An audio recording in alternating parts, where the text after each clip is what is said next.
Hello, thank you very much for watching. My name is Ethan, and this is my channel. We're watching Gen Z is building a 2030s renaissance. You might miss it, in parentheses. I'm kind of really interested. I love a positive outlook on the future because I do think that we have a positive outlook, a positive future. But we're just in such chaotic times right now, so it's like nobody can really see past it. Like all the Christians are like, "When's the world gonna end already? When's Jesus coming back?" And it's like, why would he come back now? Like, gross. So we're gonna watch this. I'm curious to see what this sort of vision for the future is with Gen Z. I think things are about to get really, really excellent. Now, I know that's not what a lot of people, headlines, and world events are saying about, well, whenever about you're watching this video. Somali-owned daycares alleging fraud. Nationwide protests in Iran and the widespread internet blackout. Greenland, it is not for sale. But I've been picking up a vibe shift from Gen Z. I was watching something today, and I mean, I didn't know this history either, but that we took Greenland and then gave it back to Denmark, and so it's like now we just want to take it again, and we're offering to pay them. So it's like, I don't know. It's like, what are you gonna do about it? You know, and getting Greenland involved like this is just gonna be, you know, it gives a chance for the media to propagandize people. They already have, like obviously a lot of Greenland people hate Trump. I don't know if they hate America, but who knows? Even a few millennials still clinging onto their fertility that I think could usher in a whole new renaissance in the 2030s. And it's being built on the same three cultural shifts that made the last renaissance 600 years ago. But first, I want you to pay close attention to this clip of Timothée Chalamet from this year's SAG Awards and pay very close attention to how he phrases himself. I know the classiest thing would be to downplay the effort that went into this role and how much this means to me. And I know we're in a subjective business, but the truth is, I'm really in pursuit of greatness. I know people don't usually talk like that, but I want to be one of the greats. Did you notice what he did there? He acknowledges this script that we're all supposed to follow. Be humble, downplay it, act like you're not even trying. And then he tells us how he really feels. The reaction to all of this was kind of mixed between calling him cringe and applauding him. He let people see his heart of hearts. And you know what? He's well on his way to being a great actor. He's already been in fantastic roles where he's done a great job, like huge productions. So he looks like he might do it. So good for him. What you might have missed is a clue from the dawn of the Renaissance era. See, in the medieval era, ambition was literally a sin. Medieval craftsmen didn't even sign their work. The peasant class used to work these repetitive, replaceable jobs. See, the Bible says, don't be given to selfish ambition. Normal ambition seems fine, as long as it's in pursuit of the glory of God. In service of a church, a king, or in today's era, an Amazon. All those cathedrals that you see across Europe, or for the sake of this analogy, Vancouver, built by anonymous hands. Imagine spending 40 years carving out the Notre Dame and your credit is just some guy. But in 1341, the vibe shifts. A guy named Petrarch gets invited to be crowned poet laureate by the University of Paris and the Roman Senate. He's all set to go to Paris to accept his award at a closed ceremony. But at the last minute, he says, "F it, let's do it in Rome on the Capitoline Hill." Why there? Because that's where Roman generals went after conquering entire nations. Augustus Caesar went there after defeating Cleopatra and bringing back so much gold that he crashed Rome's interest rates by 50% overnight. He basically invented quantitative easing through war crimes. Petrarch, who had conquered nothing, killed no one, and just wrote some banger-ass poetry, went to that same hill and proclaimed, "I want to be one of the greats too." 20 years later, and artists are signing everything. Michelangelo carves his name into the Pieta. Benvenuto Cellini writes a 500-page autobiography basically calling himself a genius. And look, this does not give you permission to go around acting like an arrogant prick, but we've spent the last few decades conflating ambition with ego. We throw around these words like try hard and cringe at anyone who gives a shit about what they're doing. It's getting old. And weirdly enough, I actually think it's AI that might kill this. AI has made humiliation so cheap and abundant that it stopped mattering. You can deepfake anyone into anything now. Politicians in bikinis, celebrities saying shit that they've never said before. And the data backs this up. The word cringe has been used less today than any other time online in the last 4 years. When anyone can be humiliated at scale with zero effort, that fear of announcing your ambition to the world kind of disappears. The 2030s aren't going to go to the ones hiding behind 7 layers of irony. It's going to go to the ones that announce their pursuit of greatness anyways.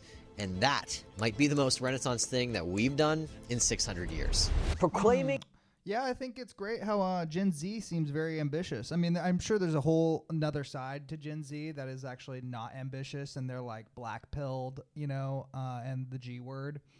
But yeah, I'm really stoked about it. Like, there's people that work for us. I can't say all that. Okay, so here's what I'll do. Backspace. Proclaiming your ambition is only the first step.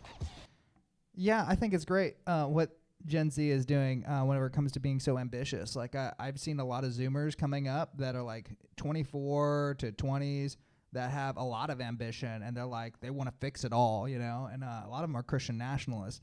But I realize that there's probably a whole nother side to that where there's like the black-pilled Gers, you know. I don't know if I can say it or not. It's such a gross term.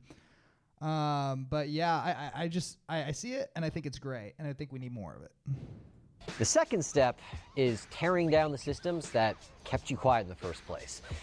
This one might get a little controversial. But do you want to talk seriously about the Holocaust? Yeah, I do actually. I mean, I do, because I just find it extraordinary that you would think the Holocaust could ever be something that we could joke about. Why, too soon? That was a pretty funny line, honestly. Even though the Holocaust was terrible. Is it too soon to make jokes? The rest of the video is just Piers Morgan putting together an NBA highlight reel of every controversial thing that Nick Fuentes has ever said, and him just nodding along with it. 17 countries, right? Yeah, my take on that whole thing was I thought Piers Morgan was totally outclassed, except for there was one thing from Nick that I thought was terrible. I just didn't think it was good at all. How he said like Hitler's cool, and then he didn't give a reason for why he thought Hitler was cool. And it's like, well, actually Hitler was a pretty bad guy. Like, people are arguing about how many people died in the Holocaust. Well, okay, so what if Hitler only killed 10,000? What if it wasn't 9 million? What if it was just 10,000 that he oversaw and agreed to let them go to camp or kill them off? Is he still a bad guy? So that's kind of where I'm at with that. There's all these different lines also. It's like, well, he was kind of like put at the head of this thing. It's like they wanted war and he gave them war. It sounds like it was a bloodthirsty regime that ran away from him, and he just co-signed and rode till he died. Now, or so we've been told. We'll jail you for any public Holocaust denial or doubting. You know who also... Yeah, that's pretty crazy. That's pretty crazy. ...jailed you for denying or doubting history? Hitler. Definitely gives a lot of credence to the anti-Jewish arguments, for sure, that you can't even talk about it without being arrested. That's crazy. That is literally like... Well, it's a lot like what Nick is saying, is that the Jewish Israel state is a secular state, and the neocons are just pretty much secular also with like a conservative background, if I have that straight. So yeah, it's just some wild stuff. The picture is starting to come into view. So what does he say about Hitler? Now, I'm not a Holocaust denier or a flat earther or a flatten the curber. Although but the thing about sacred I get a lot of flat earth stuff, and I go, no, I just don't think so. I just don't think I can buy it. Like I believe the pictures, you know. When I look off into the distance and I can't see farther out, I think, yeah, that's where the curve starts. Gravity makes sense to me as a dome. Other than that, you know, I'm not an authority on the subject, so I'm not going to argue about flat Earth with people. I'm just not going to. Cows is, they're not actually sacred. They're just cows that we've agreed not to eat until someone does. That's iconoclasm. everybody Yep. questioning everything. Both sides. It's somebody that doesn't respect respected institutions. If you don't respect respected institutions, then you're an iconoclast, which, I mean, is everywhere nowadays. I'm an iconoclast. The left wing's tearing down statues. Not totally. Like, I respect the institution of the church. Most of the institutions that claim to be church, that is. The right wing's tearing down anything woke. Me using Bitcoin because I'm tired of pedophiles and central bankers controlling our money supply. It's messy, but it's the beginning of a cycle. I got me a little egg of Bitcoin. I think it is the future. And it's going to be so linked in with lots of technology. I digress. 1450, the Catholic Church has a monopoly on the truth. Want a Bible? You got to pay a scribe with a inverse broccoli cut to hand copy it for you. The Catholic Church controlled what you said, what you were allowed to read, and what you were allowed to think. They killed Tyndale, who said that he just wanted to make it so that way every single plowboy knew the scripture better than his peers. Something along those lines. And they killed him for it. So, boo, shame on the Catholic Church. And they said, I read on the Catholic's official website that he was a heretic that promoted lies, but they never say what ones it was, and his Bible was actually pretty accurate. And meanwhile they're pushing indulgences, and it's like, A dude named Gutenberg shows up and invents the printing press. Gutenberg Bible. Chaos, pamphlets, rumors, heresy flood the streets. Another dude named Martin Luther uses it to print out a whole bunch of complaints against the church, floods them across Europe, and splits Western Christianity in half. Yes. So you're mad at Sam Altman and Elon Musk for all that AI slop? 8 million people died in the Protestant Reformation, which started because of a printer. But then you got the scientific revolution. Well, I wouldn't say it started because of a printer, but there was all sorts of problems, and that had been boiling up to the surface, and then people just finally said no more. And then the printing press just made it so that way they could clearly communicate and proliferate their ideas. The Enlightenment. New tools and institutions developed organically to separate truth from lies. Iconoclasm breaks the old system, chaos follows, but then order. The truth is really hard to find. Yeah, we're coming up on order, it feels like. These days. Everybody's got an agenda, every institution's been caught lying, but there's a hidden benefit to this, and that is that the chaos is training us. You can't just trust a headline anymore. Yeah. You have to think critically and examine things through first principles. By the 2030s, I think that we're going to be all a lot better at separating the noise from the signal. But the smart Gen Zers are already mastering these tools to discover the truth, while some of the rest of us are still debating whether or not they should be allowed to exist. Speaking of tools, I want to share one with you that you might have already noticed used in this video. Higgsfield.ai. It's a website that gives you access to every top photo and video generation model on the planet right now. We're talking perfect 4K upscaling, image generation from scratch, changing the angles or even shot size of any video, motion graphics, or even adding objects to your shot. This one is real, but this one isn't.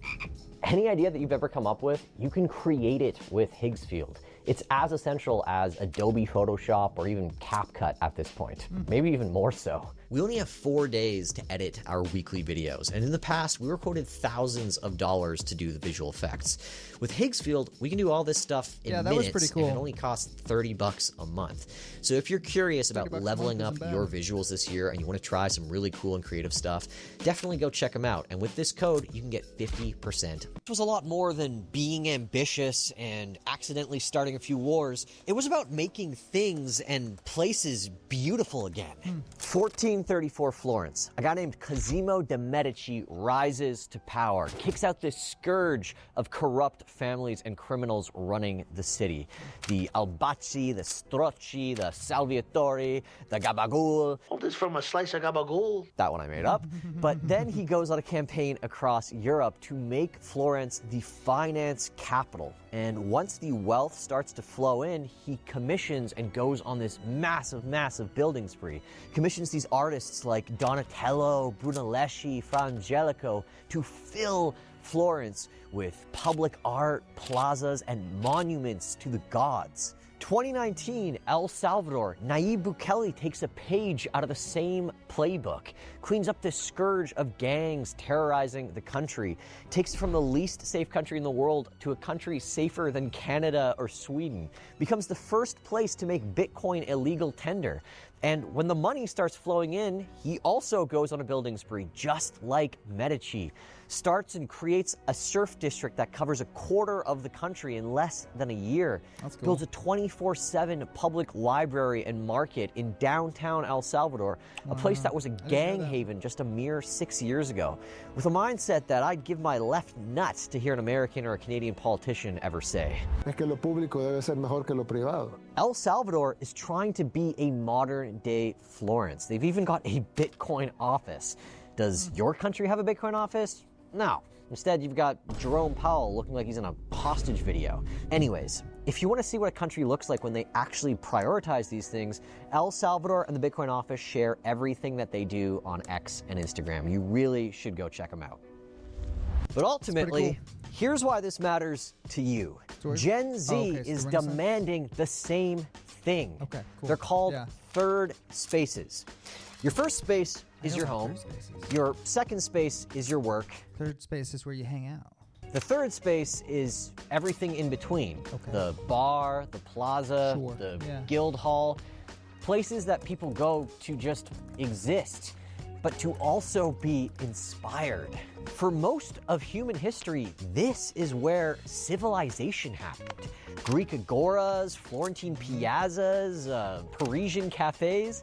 Then the internet convinced us that... And I was just watching something about how malls are out, but there are some places that are like malls are in. I guess it depends on where in the real estate, but yeah, what would it be? We didn't need them anymore. Why go to a cafe when you can just have a group chat? COVID really sealed the deal. We turned our apartments into sanctuaries. We made Zoom our second space. We made Instagram and TikTok our third. Zuckerberg tried to make it permanent with the metaverse. Really glad we didn't fall for that one. But the good news is Gen Z is starting to reject all of that. They're buying journals, vinyls, flip phone sales for 18 to 24-year-olds up 148% in 3 years. So weird. In fact, they're the only generation that is actively decreasing their time spent on social media right now. Wow. It's one of the reasons why I try and shoot this show outside, even though it's 6 degrees out right now. When we start to ditch our digital prisons as our third spaces, we naturally start insisting on better physical spaces. The last few generations got away with some egregiously bad public art and uninspired architecture. I think that changes when we stop looking down and we start looking up more. Fix your posture, by the way. You are way too hunched over while you're watching this. Whether our politicians figure it out or not, Gen Z is voting with their words, their feet, and their wallets. Our world can sometimes feel like it is drowning in cynicism or changing with reckless abandon. But we've been here before, and the kids are all right. Just give us some time. Yeah, let them cook. How exciting. I love that. You know, I was talking about third space. One of the things I see happening is landscaping and arboriculture going everywhere. There's so much that's happening here in Houston where there's urban gardens or urban forestation. I forget what it's called. But yeah, they basically take produce from around the city and they have a moving van and they sell it. But edible landscapes are coming in. I grow and propagate plants myself, and I'm just planning on giving away a lot of them.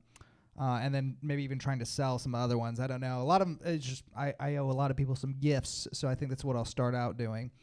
But exciting for the future, honestly. I see beauty, I see order, I see structure, I see just a lot of great stuff happening. So it's great to see a young Gen Z Zoomer making a video about a beautiful future ahead. It's inspiring. It's hopeful. But that's it. That's the end of the video. This is the guy. Let's see. I'll definitely link it. Well done. Let's see. The exit manual. Very cool. 4 days ago. Why don't you go drop him a like and a subscribe. I might do that. Maybe. We'll see. Yeah, thank you very much for watching. And Goodbye now. Bless the Lord.